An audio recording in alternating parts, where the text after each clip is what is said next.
Welcome to the Book Faire podcast. My name is Anthony, and this week we have an interview with writer Chad Quandt.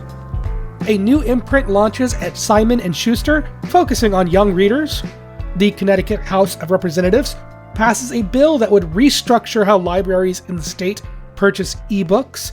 And New Hampshire is the latest state to have a bill proposed targeting books in schools. Let's begin with an interview with Chad Quandt, host of the podcast Goosebuds and writer for many animated shows, including the upcoming Avatar series. Chad, welcome to the podcast. Hey, thank you, Anthony. Appreciate it. Happy to be here in digital cyberspace. I am ecstatic to have you on. Can you start us off by introducing yourself to the audience? Sure. Hello, audience. My name is Chad Quandt. I'm a writer, producer, sometimes podcast. Sometimes I do podcast hosts all the time. Podcast host, sometimes demon hunter for specifically animated TV shows. I've written on, I don't know if you want all my credits, Anthony, but I've written on a bunch of TV shows like Guillermo del Toro's Troll Hunters and the follow-up series Wizards, Star Trek Prodigy, the Lego spinoff Unikitty. But I'm currently working on the next Avatar show called Avatar 7 Havens as a story editor. So very stoked to be working on that. Working on Star Trek Prodigy, did you come from that as a fan? Yeah. I wasn't like diehard Trekkie. There was a few people in our writer's room who like lived and breathed it. I grew up on it in a very kind of like, as a kid, hadn't like fully glommed onto it. My mom was a big Trekkie. But I think Star Wars was more appealing because it was like pew pew, look at the fun lasers, and the fantasy side was easier to get into. And then around high school and college, when I wanted to start getting into writing, more and more people were like, you gotta, if you want, sci-fi writing, Star Trek's where you gotta go. And then, my mom was always an encouragement. And then these other people like started watching TNG, Next Generation, and fell in love with it. And that was before I started working on Prodigy. And you mentioned getting into writing in high school and college. What was that process like? I think for a long period of time, writing was purely a hobby.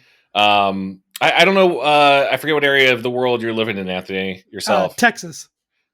Yeah. I mean, there's a little bit of an entertainment industry there, right? But it's not LA or New York. And I'm from Indiana, where there's very little job opportunities. I think like I even went to college for entertainment production, and even then they're like, well, you're probably not going to be a writer in LA. Like, your best thing you're going to do out here in Indiana is you'll work for like WGN in Chicago or run camera for the Big Ten network. Like, that's what I actually did in college a lot, was like run camera for sports games, because that was where the only production was in the Midwest, right? So using all that to say, like, so writing was purely recreational and I just loved it. I'd write young like fan fiction stories, very embarrassed to admit, but I'll share it on the podcast. I used to write, like early fanfic. It wasn't just Sonic fanfic, but it was like basically Kingdom Hearts. Before Kingdom Hearts, I wrote Kingdom Hearts, where it was like me and Sonic and a bunch of other like IP characters and then original characters I had all like hung out and fought crime together. And then around high school, I got lucky enough to write for, my high school papers, like a humor column. And it was just like, no one cared what I wrote. Every month I got to write a little like, 1-page ditty skit, right? What was ever on my mind, made myself laugh. Few people liked it. I think my English teachers hated it, but that really started to get the bug. I was like, I really like doing this. And it wasn't until, I went to college that I took a few classes more for fun. I went to college for business. Like I didn't think I could be a writer. I thought my best I could do is be close to entertainment was like I would run a comic book store / record store. I really wanted to run. You ever seen Empire Records? No, I have not. So it's a great coming of age film about like a independent record store, or like Brody from Mallrats, who's just like obsessed and knows all these comic books. I was like, I want to be that guy, and I just had like the coolest comic book shop in Indiana. And I'll tell you the best records you could buy, and that'll be my in. So I was going to go to business school. This is how dumb my plan was. I was going to go to business school and get a really expensive degree so I could open up a recreational a store for two failing businesses, the record industry and the comic book industry. Neither of them are doing very well. And so I did all that. And then got to, like around a couple of college classes of like, well, I would like to take a writing class. And it just like, I loved it. I just immediately loved it.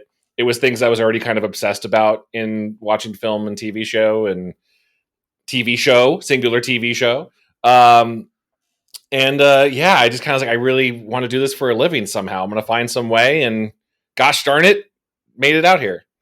So what was it that took you from going off the rails of the business degree to working in local TV production that got you into the writer's room? Oh, actually, like in my first foot in the writer's room, you're kind of asking about? Or Yeah. That's a great question. I definitely didn't have any jobs lined up when I came out here. So I was still in college at Indiana University, the main state college for the state. And, taking a couple writing courses, knew I wanted to come out here, had no connections, and got really, really lucky. And I really kind of just blind applied to a bunch of internships, unpaid internships, mind you, and got really lucky and scored an internship between my junior and senior year at two different companies. One at a video game company called Blindlight. I think they're still around, but they did like voice recording and writing for video games. And then the other one was for Cartoon Network. Rest in peace, Cartoon Network. In their development side. So I was able to like get my foot in the door a little bit that way. I had a little bit of money saved up enough to be able to like come out here and crash on some couches. But and that helped me move out after college. Me and a really good friend, a great director, animator you should know, named Lin Wang. She recently directed the Thelma the Unicorn movie and was a showrunner on Unikitty. She and I met at Cartoon Network. Just became great friends. She was working on Ben 10 as an intern. I was working in development, so I got to read like the first outlines for Adventure Time kind of thing before that show came out. And like, what is this going to? This sounds like nonsense. But we both convinced ourselves to come out here after college in LA, and we didn't have industry jobs for several years. We were just kind of like doing whatever we needed to get by, freelance stuff. We were like, we'll work on a coffee shop if we need to. But it took several years before I got my first writing staff. I was working for years out at kind of how I know, actually, you mentioned the Goosebuds before the record. My former Goosebuds co-hosts and friends like Paul Ritchie, who's part of Continue Show, I met them through working at a YouTube network called Maker. And I was just doing that for 5 or 6 years, writing scripts every night, trying to get staffed on something. And my first foot in the door was at DreamWorks. I got incredibly lucky where, I had been, there's executives at DreamWorks that liked a sample that me and my writing partner at the time, Aaron Walke, were working together. And we were kind of just like passed around for a year and a half. Anthony, it was like, oh yeah, we really like your script. It's great. Maybe we'll hire you for this. And then you just wouldn't hear anything. And then 2 months later, they do this thing called the check your availability, which is almost like, we're interested in hiring you, but we're not going to make an offer. We just want to know if you're around. So obviously every time is like, yeah. I'll quit my job right now if you hire me, please. That happened for at least a year, if not a year and a half. And they kept going like, well, there's this show called Troll Hunters that you'd be good for. And I got incredibly lucky to be a staff writer for it. It also helped my pilot that we wrote was incredibly in the vein of Troll Hunters before we even knew what that show was.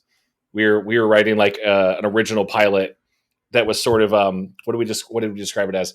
Veronica Mars meets Lovecraft. Kind of like a Buffy YA paranormal comedy adventure, and that's what Troll Hunters was. So it really made it easy for those guys to hire us on that show. So you moved out to LA, kind of looking for work, and yeah. Was there a conscious effort into getting into writing for younger audiences, or was that something that just kind of happened when you got into Cartoon Network? No, I think I was always interested in animation and writing. And I think ideally it was always like, write for the YA audience, but I hate using this term, but writing for Quadrant is a thing my shows I've worked on have called a lot. Have you heard that term before? Quadrant is an industry term to say like, what demographics are you reaching out to? And it doesn't make sense to me because it's saying that all of humanity exists in 4 quadrants, which I think is like male, female, young, and old. And that's just like not what that's not the entirety of people. But like you're saying you're writing for something that hits all 4 quadrants. And, really just anytime a show's wildly successful, they go, well, it's a 4-quadrant show because kids love Stranger Things and adults love Stranger Things, so it's a 4-quadrant show. I think that's what I always kind of wanted to shoot for without knowing that term, was like, I loved animation and wanted to write for animation, but also believed that you could make stuff that would hit beyond, 6-year-olds, right? Yeah, I think that that's definitely a problematic term, because I'd say something like Bluey is definitely not. Oh, I love Bluey. Yeah. Adults love it, but I don't think that they approached it with the idea of adults with no children are going to be enjoying this show. I think they approached it as families will enjoy this show. Yeah, well, also, anytime anything like that, I'm sure Bluey is, those people are still shocked at how much it's blown up. Like, I don't have kids and I watch Bluey. I'm in my 30s and I just need something calming and positive at the end of the day. I think those are like kind of crazy, anomalies in that regard. But even when it is like a 4-quadrant show, however annoying that term is, there's still internally like some marketing person is like, okay, who do you think is your main demographic? And even for Bluey, that's the whole world loves it. There's still a like, well, it's 5 to 9-year-olds or whatever it is, that like the highest percentage of that group probably watches. One of the things that I always try to do is I try to minimize the amount of times that I use the phrase children's literature or young adult, because I feel like young adult is kind of a misnomer. Yeah. Authors like Sarah J. Maas get lumped in with young adult, and those are not. Yeah, that's pretty saucy stuff, right? It is. I know of Sarah, yeah. So I try to use the phrase writing for young audiences, and I worked in children's theater for a long time. So like, creating something for young audiences versus writing something that is just for kids. Because when you say something is for kids, it's kind of got that negative connotation. Sure. Yeah, no, I appreciate that. There's definitely, still, I think in the industry and the world at large, there's disparaging views towards kids entertainment and animation content, right? Like, absolutely. Even calling it content feels gross. But yeah, it's got decades of stigma about it, or what people assume, and we're slowly shaking it off. But that's a really, it's a big idea you're getting at, Anthony. Like, how much of it is people getting sort of pigeonholed in their content, and then also there are people who are non-creatives who just need some classifier. They need to know where to put it on the shelf, and like where do we put Bluey on the shelf? Do we put it next to GTA 6, or do we put it next to Friday Night Lights? Or those are really weird references points, but like something of like where do we glob this all together, which also probably hinders some people discovering great stuff that they would love.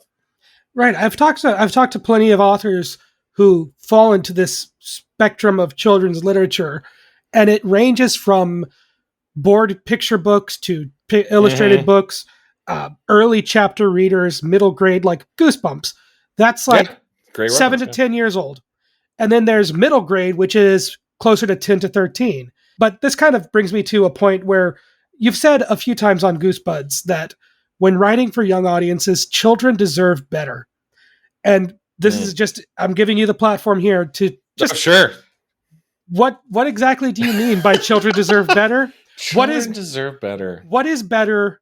What is it that is being sold to children currently that you maybe have a problem with? And how do you... Do I want to burn some bridges with some content and call out... I haven't even seen... I was about to say Skibbity Toilet. I haven't even watched Skibbity Toilet. Maybe it's amazing. No, I'm glad I said that in the past, because I still believe it. I think kind of off what you said before, like these, like, there's mid-grade readers and this, like, that's such a hard thing to compartmentalize entirety of a certain age. And like, I think we all know that, like, depending on your age, kids are wildly different in like their interests and their reading level and what they can handle. But I think in general, every, entertainment studio doesn't give kids the benefit of the doubt that they can handle crazy stuff. Like, and this is not like, children are being overly protected or anything like that. I think they just kind of assume things will go over their heads. And I don't know. I think overall younger audiences are more perceptive than we are as adults a lot of times. Maybe it's because, honestly, I can't talk about a lot of the Avatar show I'm working on now, but I think the previous Avatar show, Last Airbender, is a great example of that, right? It's Nickelodeon, when they greenlit it, no one's ever told me this for sure. I'm just, kind of reaching at what I've heard about it. Like, yeah, it's a fun adventure show about a kid who can make air balls, and he's got a big old bear thing. I don't know what it's called. It's a bear thing, and I know it's an Air Bison listeners. Don't worry, I know about the show. He's got the plushie that we can sell. Yeah, he's got the plushie we can sell. And then like somehow at some point they're like, wait, is there like a story about like a genocide happening in this show? And they're fighting fascists. Like, I think that's all in there, and kids absorb that. Like, they pick that up. They know what's going on. They're not being preached to, and they understand a lot of it. And even if they really don't, I think they are still gestating those ideas that'll come up to them in a year or two later when they're in a government class and they're reading about the rise of fascism. They're like, man, the Fire Nation sure seems a lot like Germany in World War II. Like, just things like that where they would be connecting those dots if they didn't already.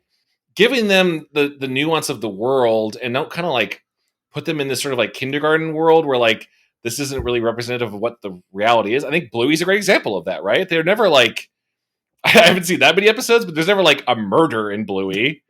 But it's a world where like they handle death, right? I've seen like that episode of, or like they're touching on those topics in a way that's maybe more palpable for a younger audience, but they're not like keeping it from them, and they're not trying to like baby them literally in that regard.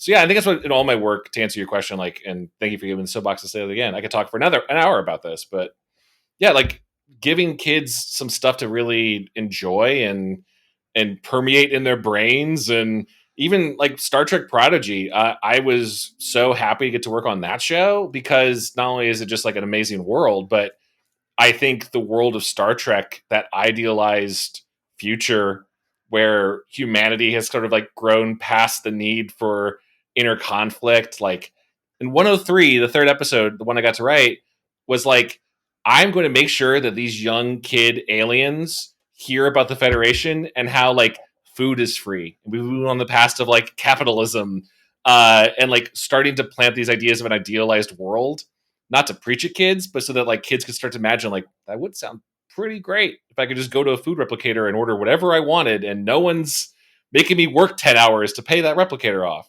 It's a long soapbox, but I guess that's what you wanted, Anthony. Thank you. Yeah, of course. You mentioned that kids can handle heavy stuff. I always talk about this, that children are more aware than we give them credit for. Mm-hmm. They know more than we give credit for. And looking at something, it always comes to Goosebumps. It always comes back to Goosebumps. Or who does not give kids the benefit of a doubt. Right. R.L. Stine has said that he writes books so that children have something that they can read just for fun. And I don't think that that's necessarily a bad thing. And I don't want to disparage that, because that is a good idea. But in doing this podcast, I have read so many amazing books that were so much fun, but also tackled heavy stuff. And then a book by another contemporary author who is just like R.L. Stine, releases multiple books a year. So he is a working author that doesn't have the name recognition. Gordon Corman, who he's written like something called, I think it's called Upgrade or something like that. I don't know if I heard that. I'm going to look that one up. Is he related to Roger Corman? Probably just a coincidence. No, but Gordon Corman is his name. Restart. Ungifted, Unteachables. Like, he writes a lot of books. And I read a book called The Fort, and it's about a group of children in a small town that discover a nuclear bunker that some crazy old rich person made during the Vietnam War, and they make that their clubhouse. Right. One of the kids who starts staying there overnight is doing so because his stepdad is beating him, and the book handles it so well. It's so tactful and real. Another example is I Know Your Secret by Ashley Benediz Grab, where I'm reading this book and it's about cyberbullying and stalking, and it's like, I can see how this is relevant. And then suddenly there's a plot point about grooming being thrown at you. And it's, again, handled in such a tactful, respectful way that introduces the subject and addresses why it's a problem without being too heavy-handed. I think that's all really valid. And I think just already being an adult, I understand that my grasp of youth culture is slipping every day, but I am trying to figure out a little bit of like, I'm thinking a lot about what it must be like to be growing up in like 10 right now. And, I think we grew up I'm assuming we're kind of relative age groups. Like I grew up in like the post 9/11 world, right? Which was like influenced everything, early internet. So, we all got sort of like, we all went through the test phase of like, what does it mean to just be in a chat room?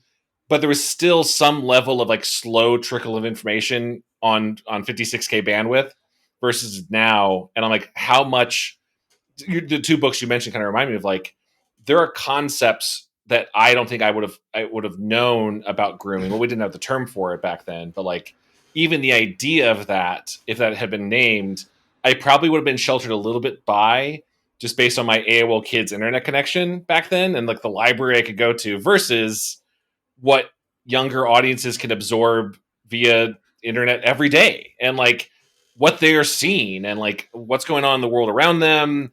Also the entertainment that they have access to. Like, it's funny. I get all these notes all the time from these, Western American studios like Nickelodeon and DreamWorks and all that stuff. And they're all hearts in the right place, but there's a lot of like S&P standards of practices notes about like, oh, well, this guy's got a sword. We got to be careful. The sword could be scary. I'm like, these kids and adults are watching like Jujutsu Kaisen and like Naruto, and like heads are getting ripped off. Like it was just like that level of like, I think they can handle it, y'all. Like that sort of thing.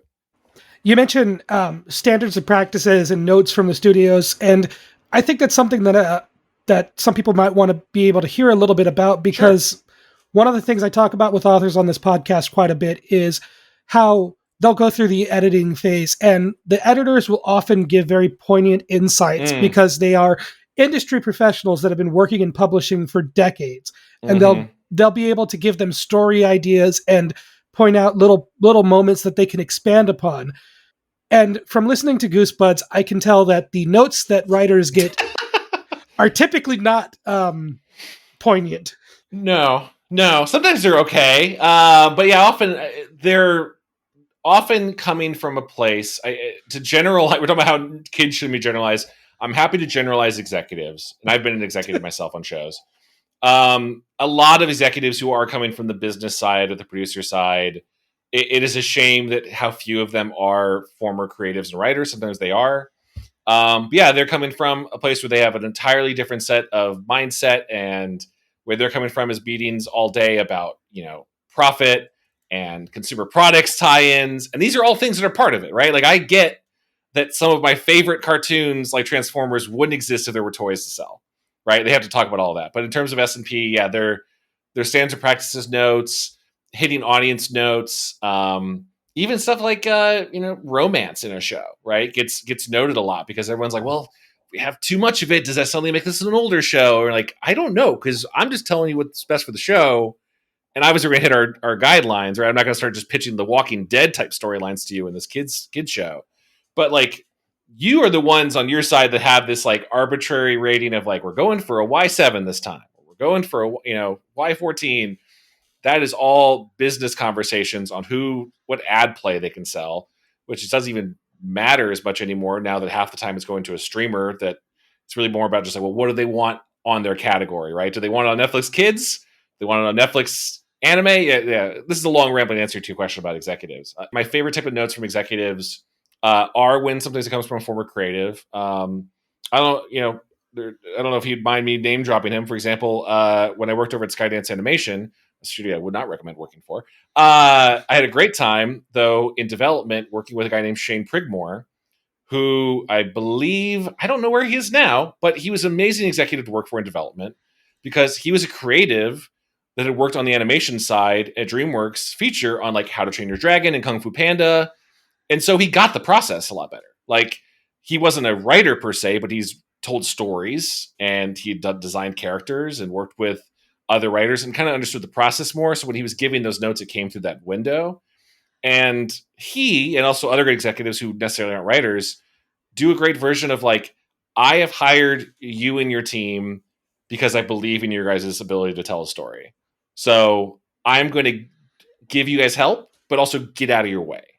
The worst executive notes are sometimes the versions of like, well, I fancy myself a writer, but I've never written. So I'm just going to give notes as if that's the case. They give notes so that they can call themselves a writer or just get the writing credit. Like, that sometimes happens. There's definitely sometimes executives that'll try to snipe a writing credit.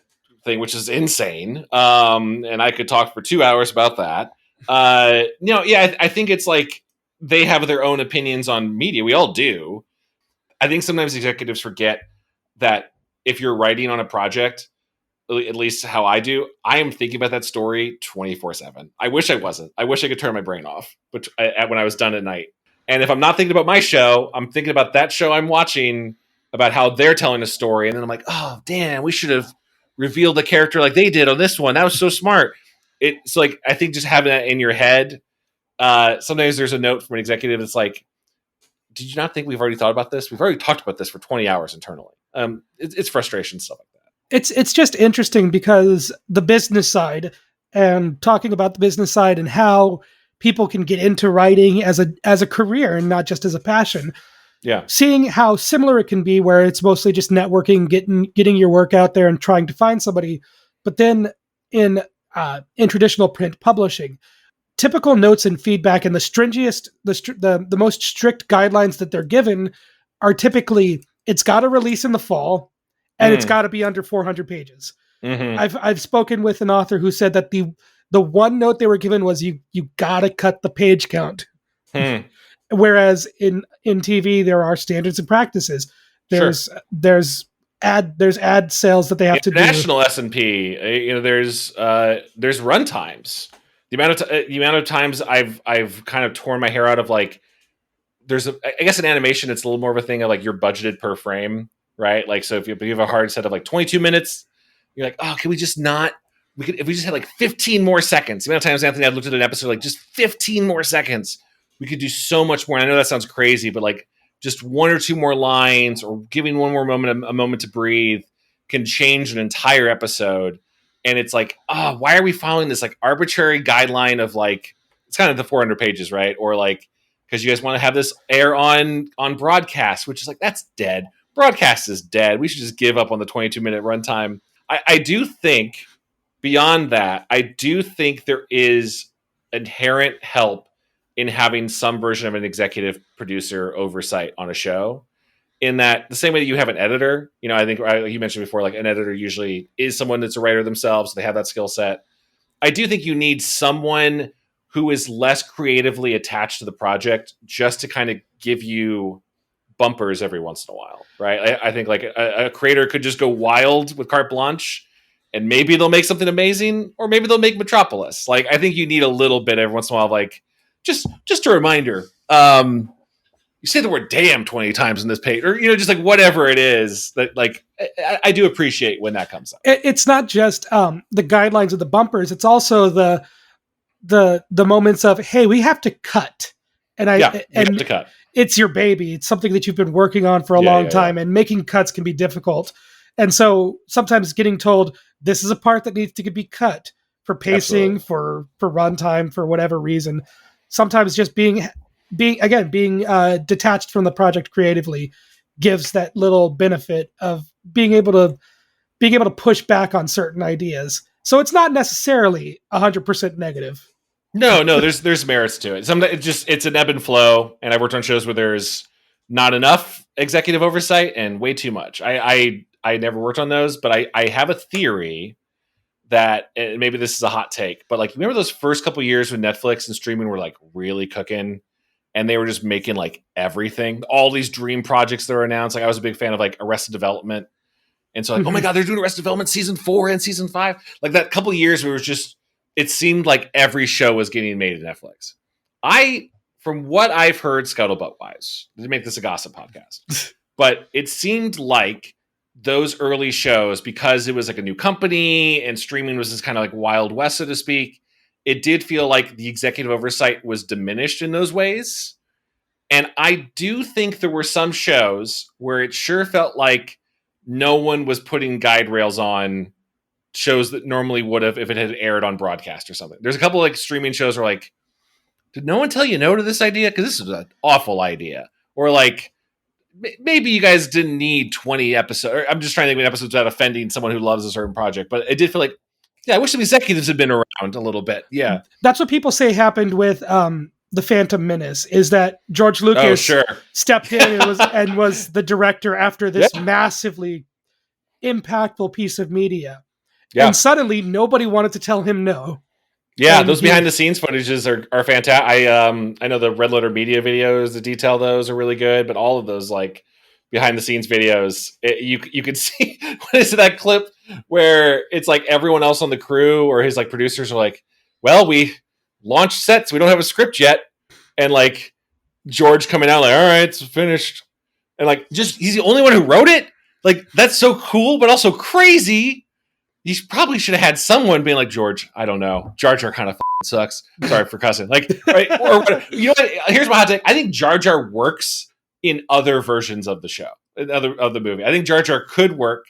I don't think he's crazier than C-3PO was on paper, on an outline. But I think once you start getting to scripts and like, why is he Jamaican, George? Like that, all of that sort of stuff is like, maybe you should have changed Jar Jar a little bit, right?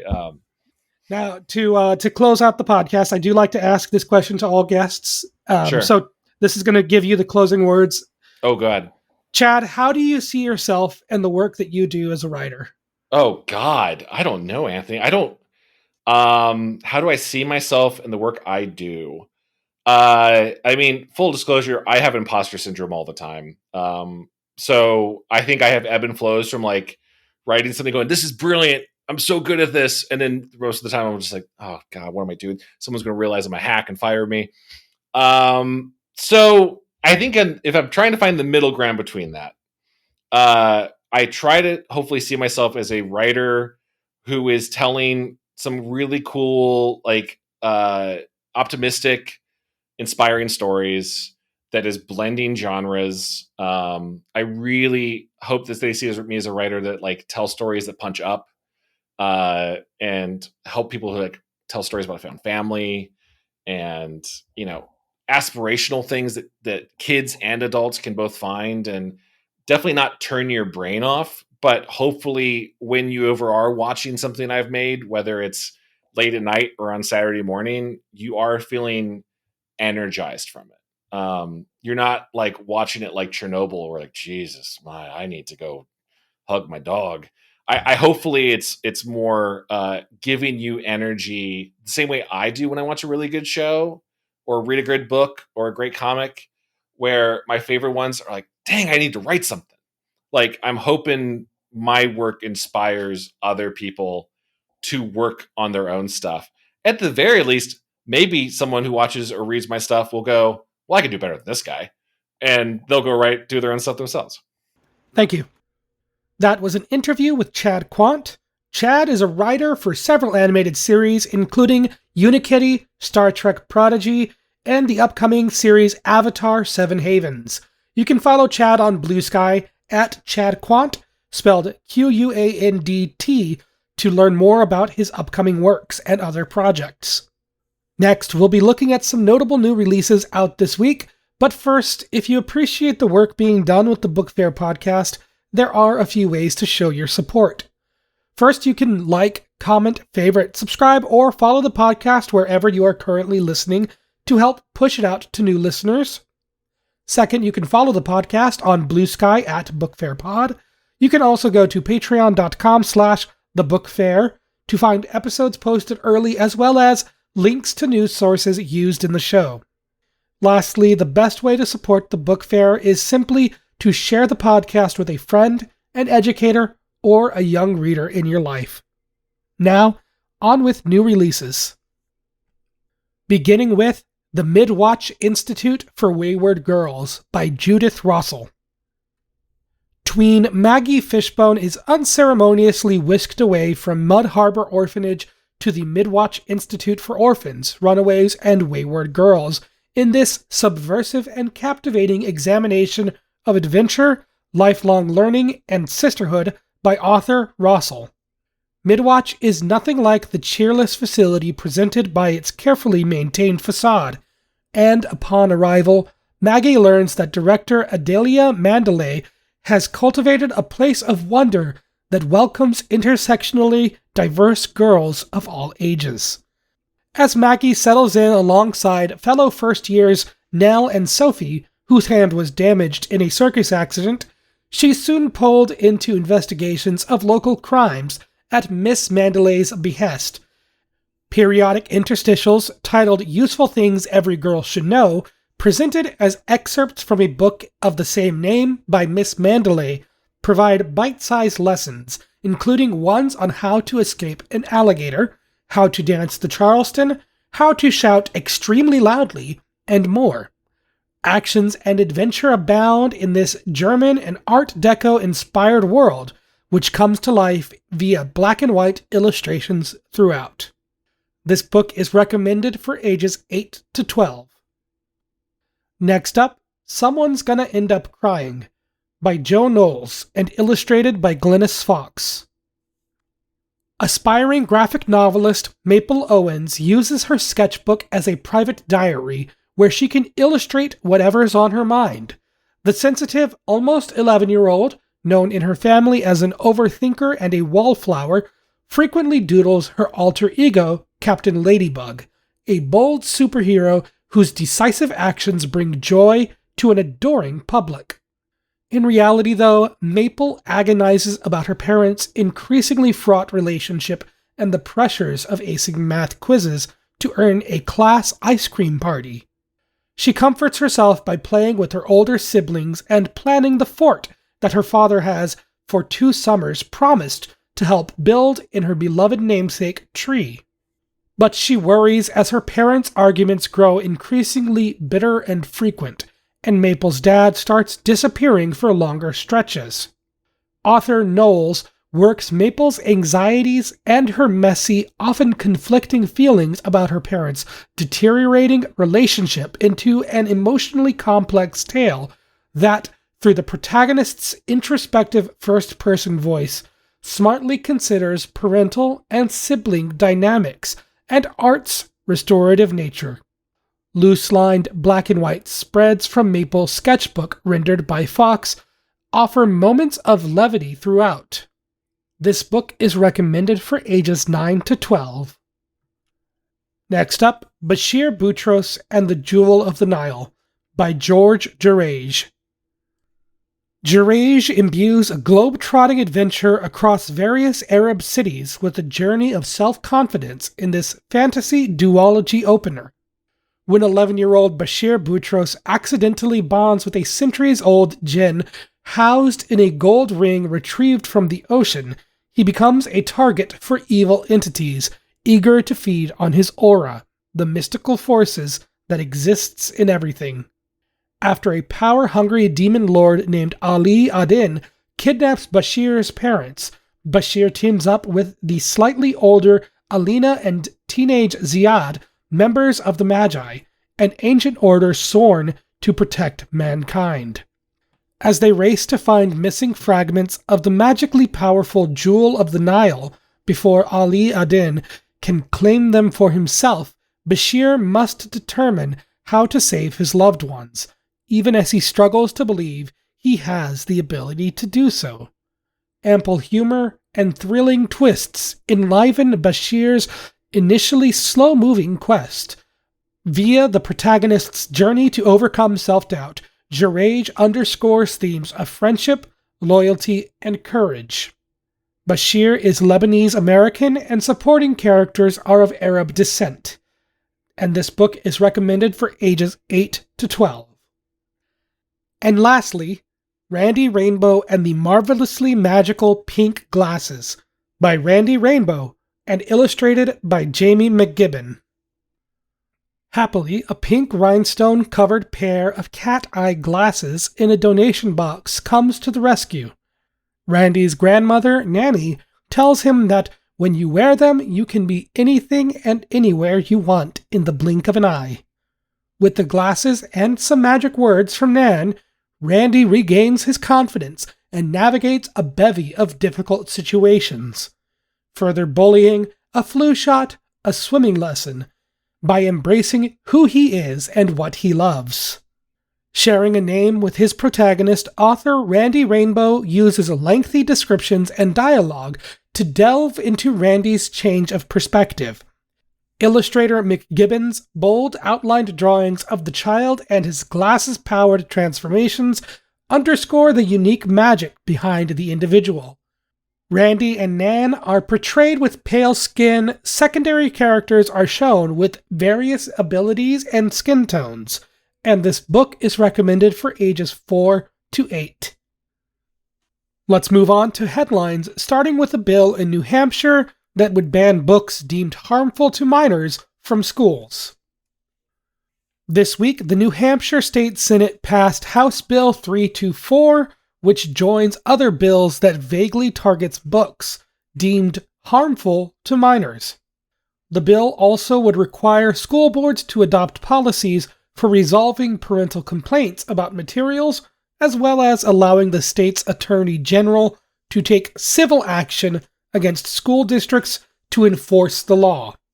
The bill passed along party lines with a 15-8 vote.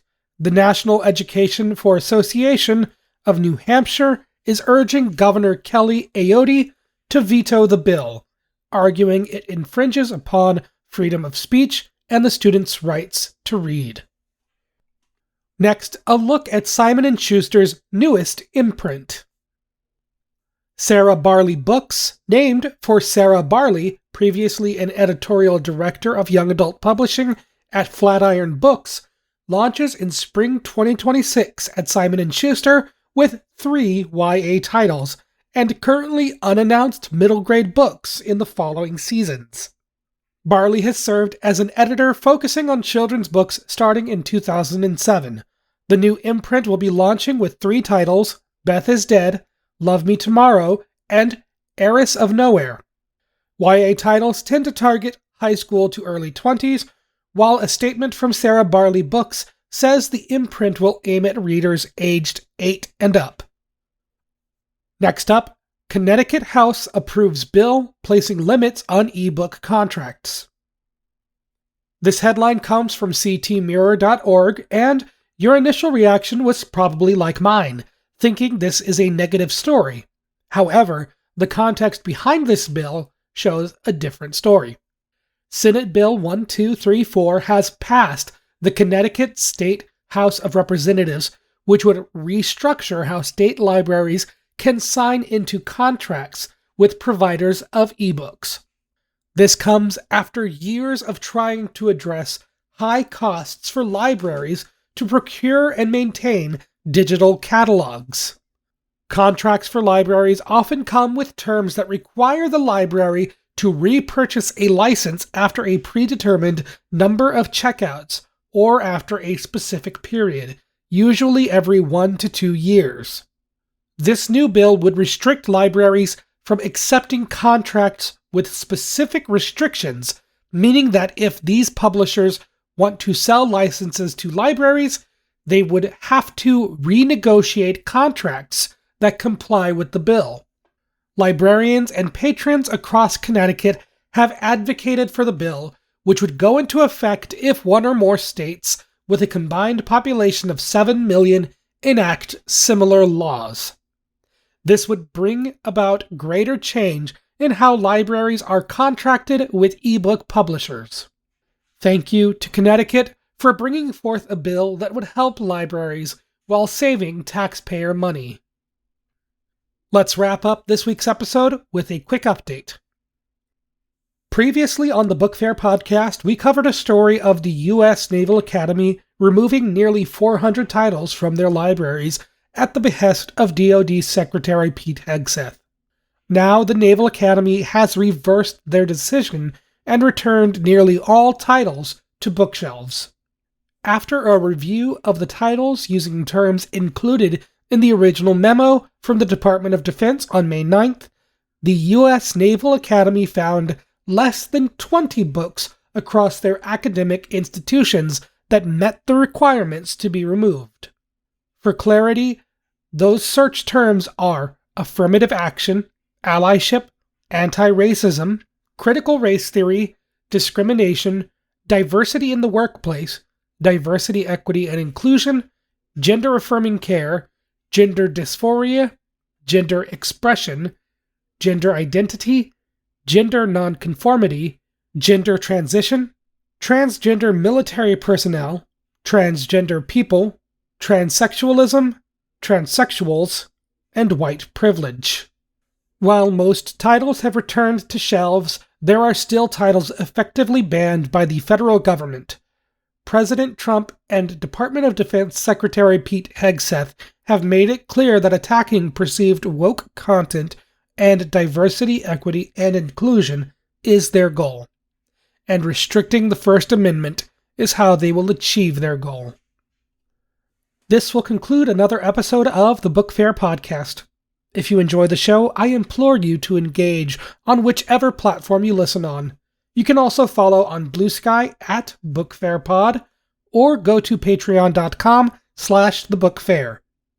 There you can find sources for news stories, as well as episodes posted early, and as always, following on Patreon is free. There are no posts locked behind a paywall. Thank you very much for listening, and as always, I'll talk at you next time.